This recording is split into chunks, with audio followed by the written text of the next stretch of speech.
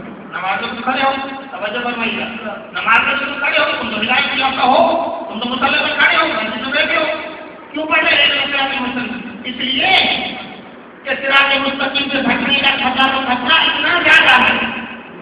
آپ نے غور نہیں فرمایا, اتنا زیادہ خطرہ ہے, اتنا زیادہ خطرہ ہے. آپ نے جو سنا ہوگا کہ کھلے صراط کا کیا مطلب ہے؟ آپ نے سنا ہوگا مولوی باتیں پڑھتے ایک بارش پل ہے جہاں سے گزرے گے ایک دھاگے کی طرح ایک تار کی طرح تھوڑا پیر اگر پھسل گیا پاؤں پھسل گیا تو جنت ہے یا غربت ہے یا ادھر ہے یا ادھر ہے. ایسا نہیں ہے. اس دنیا میں بھی سبھی ہے, اس دنیا میں بھی صراط مستقیم ہے, اس دنیا میں بھی کھلے صراط ہے. اگر نماز میں بھی تھوڑا بہت گئے, توجہ فرمائیں, نماز میں بھی تھوڑا بہت گئے تو آپ صراط مستقیم سے ہٹ گئے. صراط مستقیم ایک راستے کا نام ہے.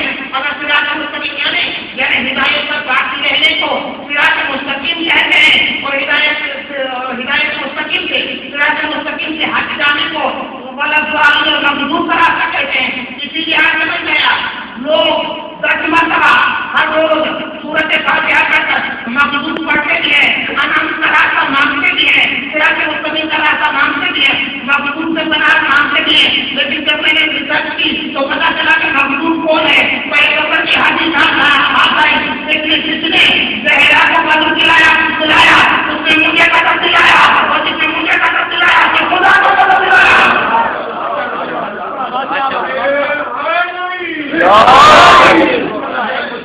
سید دارا سلام اللہ علیہ بلند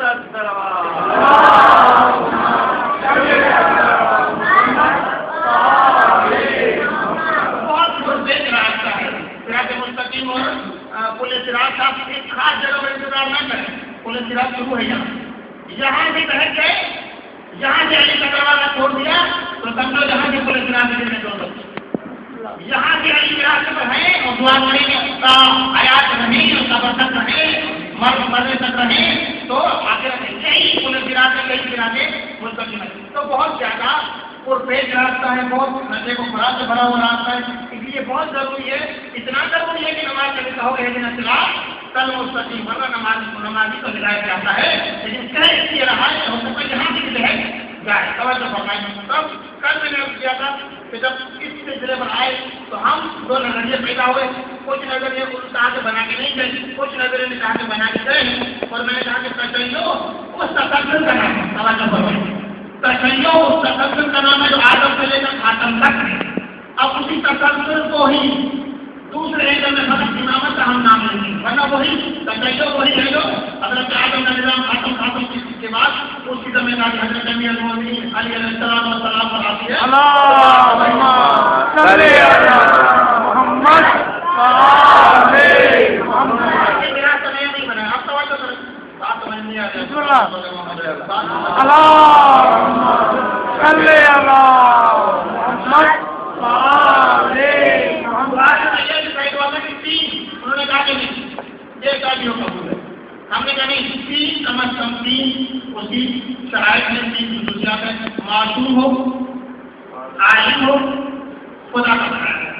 توجہ کرنا وہ ایسے ہی ہمیں کہا نہیں، ہمیں کہا نہیں کرتے جو دنیا میں ذکر پائی جاتی ہے، جو دنیا میں نظریات پائے جاتے ہیں، جتنے اسکول آف آرٹ آپ یہ سمجھیں ان کے پیچھے میں ذکر نہیں ہے، ان کا ایک بہت بڑا بیک گراؤنڈ ہے، ہر فیلڈ کا، ہر ٹائم جو آپ سوچتے ہیں اس کا بھی بیک گراؤنڈ ہے، جو عمل کرتے ہیں اس کا بھی بیک گراؤنڈ ہے۔ کسی نہ کسی نظریہ ہی نہیں، اس میں کوئی ایسا عمل ہی نہیں پایا جاتا جس کا بیک گراؤنڈ نہ ہو، فکری بیک گراؤنڈ نہ ہو، ذاتی بیک گراؤنڈ نہ ہو، سماجی بیک گراؤنڈ نہ ہو۔ توجہ فرمائیں، تو طالب علم معصوم نہیں ہونا چاہیے، طالب خدا کا بنا ہوا نہیں ہونا چاہیے۔ ہم نے کہا نہیں عالم ہونا چاہیے، وہ سب سے بڑا، ہم نے کہا معصوم ہونا چاہیے، ہم نے کہا خدا کا بنا ہوا ہونا چاہیے، انہوں نے کہا نہیں بنا ہوا ہونا چاہیے۔ کیوں؟ اس لیے کہ اگر خدا کا بنا ہوا ہوگا، آپ توجہ کریں گے، اگر خدا کا بنا ہوا ہوگا تو خدا جب کسی کو بنا کے بھیجتا ہے تو اس کو ایک خصوصیت دیتا ہے، جس خصوصیت کا نام ہے موجودہ، جس خصوصیت کا نام ہے موجودہ، جس خصوصیت کا نام ہے کرامت، جس خصوصیت کا نام ہے ایسا کام جس کام کرنے سے ہم عاجز ہوں، ہم انسان عاجز ہوں، ہم افراد عاجز ہوں، موجودہ دکھانے کی طاقت نہیں، کیونکہ موجودہ دکھانے کی طاقت نہیں، اس لیے کہا کہ اللہ کا بنایا ہوا ضروری نہیں ہے، اور جنہوں کو اللہ کے ہونے کا دعویٰ تھا وہ بار بار کہتے ہیں ضروری ضروری ان سے پوچھا کچھ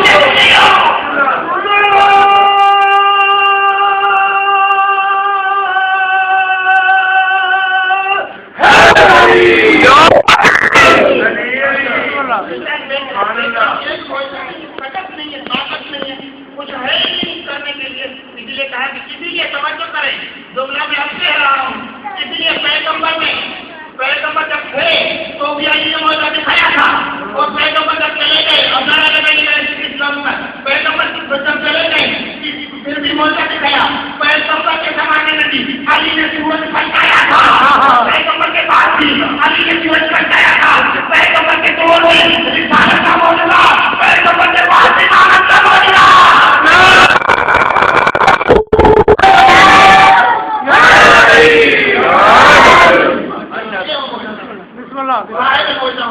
اگر اللہ کا بنایا ہوا مان لیا تو موجودہ تو ہے نہیں، کرامت تو ہے نہیں۔ کوئی جب بھی کوئی کہے گا کہ میں آپ کے یہاں نعوذ باللہ کہوں میں خدا کا بنایا ہوا نبی ہوں، نعوذ باللہ لگتے ہیں تو باشد، تو آپ کیا کہیں گے؟ مولانا کی خصوصیت، مولانا کی موجودہ، مولانا کوئی چیز، کوئی ماسٹر، کوئی ایسا کام کرو جسے پتہ چلے کہ تم نبی ہو۔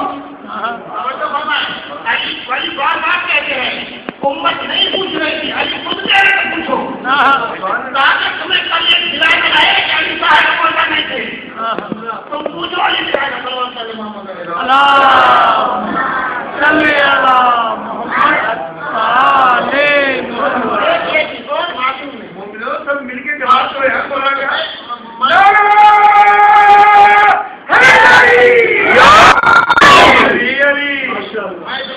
باتیں زیادہ ہیں، اس لیے بات کو پائے تک پہنچانا چاہتا ہوں، اور سارے کم لگوا رہا ہوں، لیکن آپ لگوائیے ضرور تاکہ میرا یہ ہوتا رہے، سب کو ملتا رہے۔ معصوم نہیں ہے، توجہ کریں،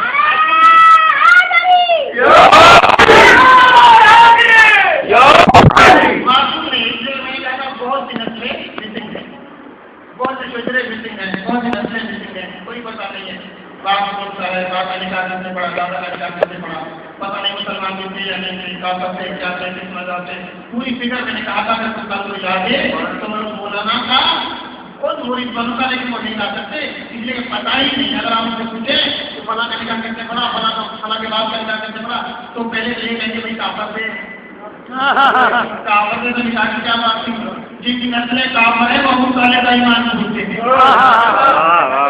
جن کی نسلیں کافر ہے وہ ابو طالب کا ایمان پوچھتے ہیں. میں کہتا ہوں ابو طالب کا تو بابا بھی مسلمان، ابو طالب کا بیٹا دیکھو نہیں ایمان، یہ بیچ میں کفر گھسا کہتے گھسا کہتے اس کا بابا عبد المطلب بھی مسلمان، اس کا بیٹا کو لے ایمان، تو ابو طالب کے بیچ میں کفر گھسا کہتے. یہ سوال کرنا بس دیانتی پر مبنی ہے، توجہ کرنا ہے، لیکن ہمیں موقع نہیں ملا. کم از کم ابو طالب کم از کم علی کے بعد میں پوچھا تو ہمیں دوسرے سے بات کرنے کی رکت کا موقع تو نہیں ملا. بسم اللہ ماشاء اللہ فرمائیے گا بسم اللہ. دو چیزیں تھی کہ عالم یقیناً جب معصوم نہیں تو عالم وہ فرمائیے گا. اس میں تو علم کا بیگ بہت گہرا تعلق ہے. تھوڑی سی زمانے کی بات کرو، اگر آپ سنیں تو علم بات علمی بات کر رہا ہوں. علم اور علم کا گہرا تعلق ہے. دیکھیے کوئی معصوم تب تک ہو ہی نہیں سکتا جب تک عالم نہ ہو. بسم اللہ. جملہ غور فرمائیے. کوئی معصوم تب تک ہو ہی نہیں سکتا جب تک عالم نہ ہو. بغیر علم کے عصمت ممکن ہی نہیں، ممکن ہی نہیں کہہ رہا ہوں، ممکن ہی نہیں. دیکھیے مثال، ہر انسان کچھ چیزوں میں معصوم ہے. ہر انسان چھوٹا بچہ جب حکومت تک پہنچتا ہے تو وہ کچھ چیزوں میں معصوم ہے، بڑا کچھ چیزوں میں معصوم ہے. ٹھیک ہے، مثال کے طور پر چھوٹی سی مثال دو، ہم اور آپ بجلی کی طرح کا نہیں جانتے. کیوں؟ کیونکہ آپ کو پتا ہے، اس چیز کا علم ہے کہ بجلی میں کرنٹ ہے بات ہے. توجہ بتائیے، میں نے کہا اس کا تعلق علم کے ساتھ ہے. ہم بجلی کے کرنٹ سے بچے ہوئے ہیں اس علم کی بنا پر. آپ کو نہیں پتا ہے اس علم کی بنا پر جو ہم نے ہے، اور اسی علم کی بنا پر ہم بجلی کے کرنٹ ہاتھ نہیں ڈالتے، اور اسی علم کی بنا پر ہم زہر نہیں کھاتے. ہمیں پتا ہے زہر مارتا ہے، ہمیں پتا ہے زہر مارتا ہے، اس لیے زہر کی گولی پر اگر ہم بیچتے جو ہے تو زہر کھائیں گے نہیں، اس لیے کہ زہر مارتا ہے. ہمیں پتا ہے اس علم کی بنا پر ہم نہیں کرتے. جو چیزیں ہمیں تھوڑی تھوڑی معلوم ہے وہ امام کو سب معلوم ہے. اگر ابھی آپ سے پوچھے کہ امام گناہ کیوں نہیں کرتے تو اس لیے کہ امام کے پاس طاقت گناہ ہے. اگر طاقت گناہ نہ ہوتی تو اس میں کوئی کمال نہ ہوتی. طاقت گناہ ہے لیکن کرتے اس لیے نہیں ہے کہ امام کو پتا ہے کہ گناہ کا نقصان کیا ہے، گناہ کا نقصان کیا ہے. جہاں ساری چیزیں مجسم ہیں، ہمارے یہاں کچھ چیزیں مجسم ہیں، کچھ چیزیں مجسم نہیں. کلی طور پر ہر حوالے سے معصوم ہونا چاہیے. علم کا معصوم کے ساتھ بہت گہرا تعلق ہے. جب وہ معصوم ہی نہیں ہے تو عالم نہیں. اس لیے کہ عصمت علم کا نتیجہ ہے. عالم ہوں گے تبھی معصوم کے علم اور عصمت تقریباً ملی ہوئی چیزیں جو میں نے انڈیویجل بیان نہیں کرتا. توجہ کریں، معصوم ہی نہیں ہے کوئی بنائے بہت آپ کو بتائے گا. معصوم بھی نہیں ہے، عالم بھی نہیں، امت کے کسی کے عصمت علم کا گہرا تعلق. خدا کے بنائے ہوئے بھی نہیں کہہ رہے. اب کس دلیل کی بنا پر بنایا گیا، کس دلیل کی بنا پر بنایا گیا، بس یہی کافی آپ سمجھ لیں. کس دلیل کی بنا پر علی کو حق سے محروم کر دیا گیا، وہ دلیل کون سی تھی؟ دیکھیں اسلام سمجھنے کے لیے کیا دلیل ہے بنیادی طور پر. پیغمبر کے بعد اسلام سمجھ میں آئے گا کیا چیز؟ قرآن، سنت اور اجماع. قرآن، سنت اور اجماع، یہ اہل تحقیق کے نزدیک، اور ان افراد کے نزدیک قرآن، سنت، قیاس، اجماع. ان کے ہاں عقل کے نزدیک کیا ہے؟ چار چیزیں بعد پیغمبر دین کو سمجھنے کے لیے یہ ہے. دین سمجھ میں آئے قرآن سے پوچھو، دین سمجھ میں آئے حدیث سے پوچھو، عقل سے پوچھو. قرآن اور سنت عقل سے ہوتا ہے، عقل سمجھے گا. اور اس کے بعد اجماع، لیکن تھوڑا فرق ہے. توجہ فرمائیں، ہمارے یہاں جو اجماع ہے میرے تشریح کے نزدیک وہ اجماع بحیثیت اجماع حجت نہیں ہے. ہمارے یہاں اجماع وہ دلیل ہے جس کے ساتھ بولے معصوم. بسم اللہ.